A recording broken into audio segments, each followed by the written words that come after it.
नमस्कार बच्चों, मैं सुरेंद्र सहरावत, मेरी बेटा yes classes bye Surendra Sehrawat में आपका स्वागत है।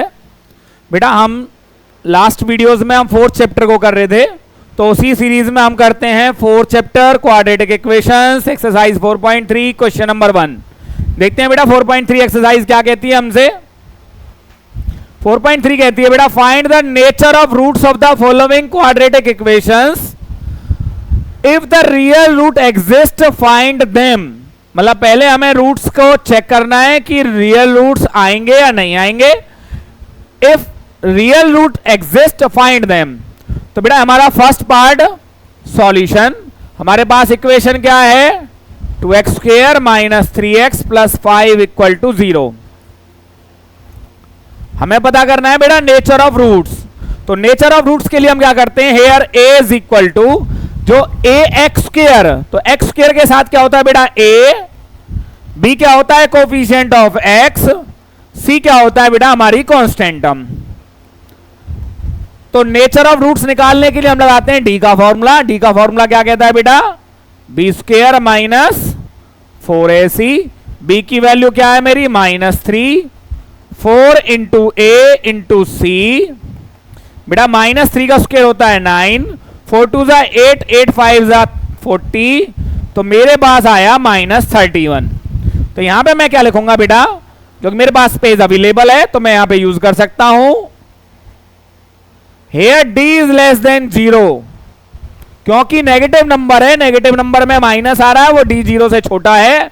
So no real roots are possible. और यहीं पे बेटा हमारे फर्स्ट पार्ट का क्वेश्चन का दी एंड हो जाता है। क्यों? क्योंकि हमसे कहा गया है clearly if real roots exist find them. तो बेटा यहां पे हम चलते हैं अपने सेकंड पार्ट की तरफ। सेकंड पार्ट हमारा क्या कहता है, सेकंड पार्ट कहता है बेटा हमारा सॉल्यूशन में 3x square minus 403x plus 4 equal to 0। ए अभी बताया था बेटा मैंने आपको, एक्स स्क्वायर का कोफिशिएंट होता है ए, एक्स का कोफिशिएंट होता है हमारा बी, और कांस्टेंट टर्म होती है सी।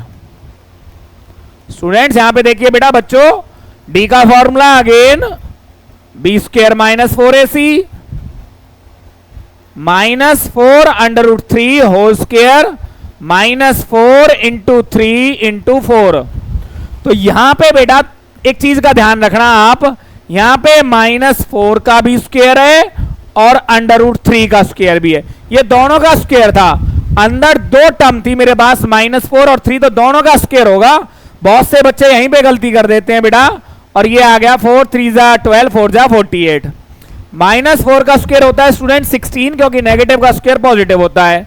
अंडर रूट 3 का स्क्वायर होता है बेटा 3 माइनस 48, 48 माइनस 48 हमें मिला 0।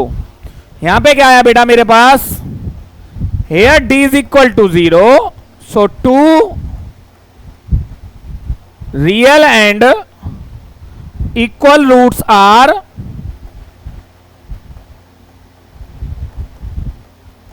रियल होंगे और इक्वल होंगे। तो ये हमारी पॉसिबिलिटी है। देयरफॉर x का फॉर्मूला होता है बेटा -b/2a, और एक वैल्यू और मिलेगी तो वो भी मेरी क्या होगी -b/2a। दोनों वैल्यूज हमारी सेम होंगी। तो b कितना था बेटा, b चेक कीजिए अपना, हमारे पास क्या था पहले तो माइनस कौन सा है फॉर्मूले वाला, और ये माइनस है मेरा 2a। a कितना है बेटा हमारे पास 3, माइनस माइनस प्लस 403 अपॉन में 6, 2 2 जा 2 3 जा, तो हमारे पास आंसर आया बेटा 2√3 अपॉन में 3। और जरूरी नहीं है कि हमारा आंसर मैच हो, हमारा ये आंसर भी सही है और मेरे पास एक आंसर और भी हो सकता है, क्योंकि बेटा √3 का मतलब होता है √3 इंटू √3, और यहां पे एक √3 कैंसिल हो सकता है। तो हमारा आंसर जो ये आया है ये भी सही है। तो मैं आपसे दो आंसर बता देता हूं बेटा, मेरा ये आंसर भी 100% सही है और मेरा ये आंसर भी बिल्कुल करेक्ट है। सिमिलर पार्ट हमारा यहां पे है, ये भी क्या कहता है हमारे पास, minus minus 4 under root 3 upon में 2 into 3 minus minus minus plus हो गया बेटा, 4 अंडर रूट 3 अपॉन में 2 इंटू 3, 2 2 जा 4, यहां भी हमें वही आंसर मिला और ये भी हमारा आंसर सही है। अगर मैं इसको और फर्दर सॉल्यूशन करना चाहूं तो 3 का मीनिंग होता है बेटा under root 3 into under root 3, एक अंडर रूट 3 कैंसिल हो गया, तो मेरे पास x का एक और आंसर भी आ रहा है बेटा, क्योंकि जब रूट्स इक्वल होते हैं तो दोनों वैल्यू सेम होती है बेटा, रियल एंड इक्वल, तो दोनों सेम मेरे आंसर आ रहे हैं। ये मेरे सेकंड पार्ट का सॉल्यूशन है बच्चों। यहां पे देखते हैं हम थर्ड पार्ट। हमारे पास थर्ड पार्ट क्या कहता है बेटा,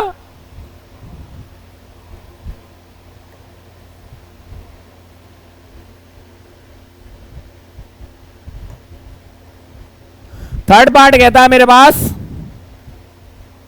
2x square minus 6x minus 3 equal to 0 plus 3 equal to 0। वही सॉल्यूशन जो अभी किया था हमने बेटा, here a is equal to 2, b is equal to minus 6 and c equal to d 3, therefore d is equal to b square minus 4ac, b की value क्या है बेटा मेरे पास minus 6x square, 6 square into 4 into 2 into 3, minus 6 का square क्या होगा बेटा मेरा पॉजिटिव 36, 4 2 जा 8 3 जा 24, मेरे पास आया 12। Here d is greater than 0, so 2 real and equal नहीं आएगा बेटा, यहां पे आएगा अब हमारा different. Real and different roots are possible. अब मुझे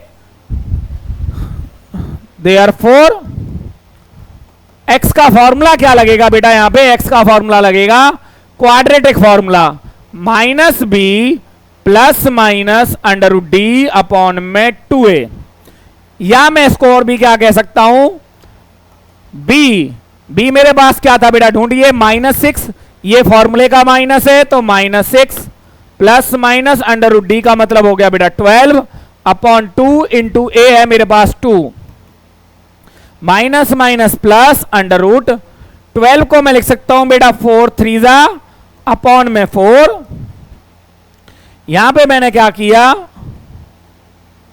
सेपरेट कर दिया, either x equal to 6 plus में 4 का रूट होता है स्टूडेंट मेरा 2 रूट 3 अपॉन 4 और x equal to 6 plus minus आएगा बेटा, एक बार मैंने पॉजिटिव साइन ले लिया, एक बार मुझे क्या लेना है नेगेटिव साइन। अब आपको एक चीज और दिखाई दे रही है बेटा, यहां पे मेरा 2 कॉमन आ रहा है ऊपर से, तो मैंने 2 कॉमन लिया तो क्या मिला मेरे पास 3 प्लस रूट 3 अपॉन में 4, 2 से 4 कैंसिल आउट हो सकता है, तो बेटा मेरा आंसर क्या आया 3 प्लस रूट 3 अपॉन 2। सिमिलरली यहां से क्या आया 2 कॉमन, क्या मिला बेटा मुझे 3 माइनस रूट 3 अपॉन में 4, यहां पे भी 2 से 2 कैंसिल आउट हो गया, तो यहां से भी x की वैल्यू क्या आई मेरे पास 3 माइनस रूट 3 अपॉन में 2। तो एक आंसर बेटा मेरा ये है और एक आंसर ये है, इसको बोलते हैं बेटा हम क्वाड्रेटिक फॉर्मूला। ये पूरा प्रोसीजर है, पहले हमने नेचर ऑफ रूट्स चेक किया, नेचर ऑफ रूट्स के अकॉर्डिंग मैंने अपना आंसर दिया है। तो ये था बेटा हमारा फर्स्ट क्वेश्चन एक्सरसाइज 4.3 का, जिसमें हमें नेचर ऑफ रूट्स चेक करना था और if they exist find them. तो यहां पे मैंने आपको इंट्रोडक्शन दिया था क्वाड्रेटिक फॉर्मूले का, किसका दिया बेटा क्वाड्रेटिक फॉर्मूला। चलते हैं अपने नेक्स्ट क्वेश्चन की तरफ।